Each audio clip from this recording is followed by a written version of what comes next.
put a different cover on it with some louvers in it. I wouldn't ruin the cover that it had on it, but maybe there's a way that a guy could make his own cover just to go over the top of that and take the other cover off and with some louvers on it and blow a fan inside like that. That'd probably cool it too. So just some ideas.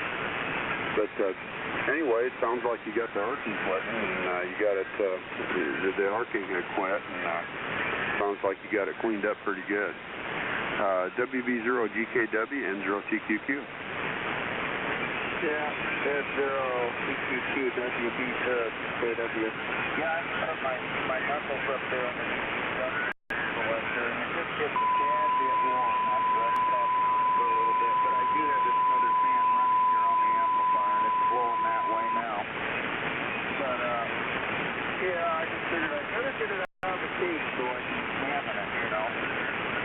But anyway, I think you're right. 6,800 watts maximum on these, and I was getting right near the edge with this layer of dust in here. And I think probably, see, I've had the Spinner a long time, and I've had it more than 10 years, and I used to smoke that, and I may have been the culprit that got smoking it. But I got it used. On Radio Shack. Yeah, that was fun doing that stuff. It really was. And you'll see my first one. Which one was it, Bill? A Johnson Whiteface CB. Okay. If I remember right, it was 5 channels.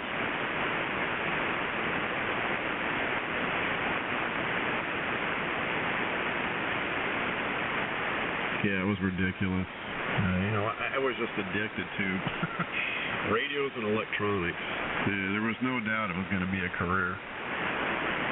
Oh, you changed all your knobs, John? Yeah, I did, yep. I was mad about that, too. If I found some neat knobs, I'd have to scarf them up. Yeah, that's what I mean. It was fun doing little mods like that to those radios. Yeah, it's like putting a set of Kraggers on your car. Yeah, as far as I know, that Grant would still power up and work. It's got the unlock clarifier and the channels and all that stuff in it too. Yeah, I remember getting the Radio Shack catalog and going through that and looking at all the antennas, and man, that was good stuff. We had locally here, we had a Lafayette electronics store, and the guy that run it, Fred, he had everything in there, man. I mean, you talk about a candy store. Oh yeah. Yeah, you'd go in there, push-ups, guy wire, antennas, coax, and they'd even solder the ends of the coax on for you. Yeah, we used to love going in there looking at the new Lafayette CBs and dream, you know. Nowadays, you go in Radio Shack and all they want to sell you is a cell phone. Yeah, it's disgusting. Yeah, I remember that guy. I was just a kid. My mom takes me in there, and I needed 50, 100 feet of RG8 coax. He didn't have any, pre-made. They were out. He says, "I'll make you some up." So he goes over, gets a couple connectors off the shelf, and sits there and solders those damn things on for me right in front of us. Yep, the good old days. Yeah. These guys actually knew something about electronics.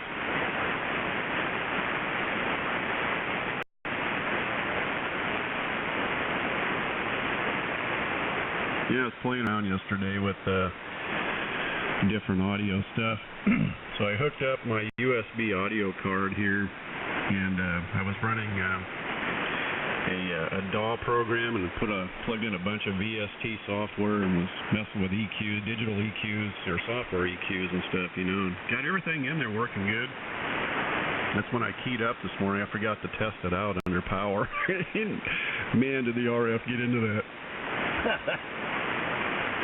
There's something about that, the software plugins and all that stuff, that I can't get an interest in.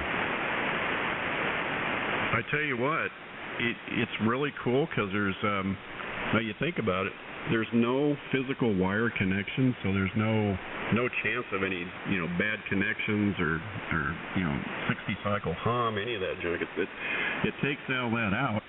And you can get any kind of software and plug into that. You can make it sound tubey. You can give it harmonics. You can just do anything you want to. It's pretty interesting. Oh yeah, you're right. It's great. I mean, there's so many advantages to it. But you know, I'm kind of old-fashioned. I like to have the rack gear. I like a radio with knobs. And, I still struggle with the SDR stuff, Chris. I do too. So this morning I had to quickly change over back to my old hardware rack, and yeah, I gotta admit the blinking lights and the swinging meters are kind of neat. Oh yeah, that's half the fun. It really looks cool. I like glowing tubes too.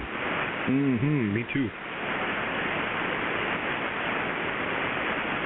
Well, anyhow, you guys, it's pretty close to 9. I'm gonna have to get out of here and get over to Mom's and see how things are going in her neck of the woods and all that typical morning baloney that I do. So, Chris, John, hey, 7-3, you guys have a great Monday. Sure was fun chatting this morning, talking about old memories. You guys have a great day. Head 9 All right, Bill. Catch you later on. And I'm glad we had a good band today. So hopefully it'll continue for a little bit. Catch you later on. Have a good day. WR6G. Yep. See you later, Bill.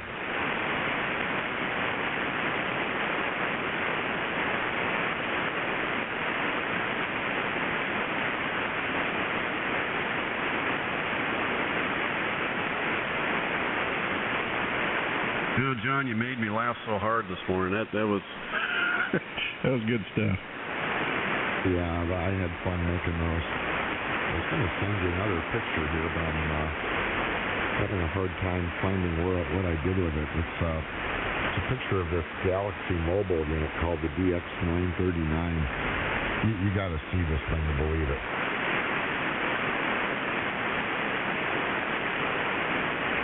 Morning, fellers. W0KLX. Good morning.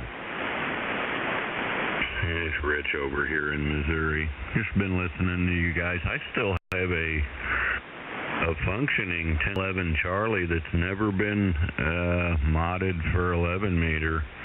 Actually, use it on 10 meter. I did turn the oscillator where it would get up in the because it started at 28.5, and I was looking at it on an SDR plate. That thing's 4 wide. Yeah, that's not too shabby. I stuck this Behringer junk in it, and it's got a pretty horrible hum. I don't know if the thing needs recapped or whatever, but it sounds pretty well with a non-amplified D104 on the thing. But yeah, like you guys said, yeah, especially sitting in here in the air conditioner, that thing is all over the place. Yeah, that was a real problem with those things. But when they worked, man, I had one. Actually, I had 2 of them. I sold it, and then I had a Cobra 2000. That's when that radio just came out. I thought that was a neat radio, but of course, it didn't perform like the Soltronics did. I was used to that, so I sold that and went back to the Soltronics. It's definitely a neat radio. I recapped the high voltage side and put a 2057 in it instead of the 8950. And it'd do like 160 watts. It works pretty good, actually. You gotta sit there on the VFO. Even leaving it run, it flattens out a little bit, and then you start talking, it gets hotter. You start receiving for a little bit while the other guys are talking, it drifts back the other way. But I have it's called a FD 1011 display. So that helps a little bit, but it is only 5 digits. But I put all new LED segments in it. It's a pretty nifty radio. This thing's still got the paperwork. I got it in the box. Some old guy didn't know what it was. Said, you can have this thing, whatever it is. Still in the box. Still had all the paperwork to send off for the warranty and all that junk. found that picture, Chris. I sent it to you. Okay, I'll watch for it.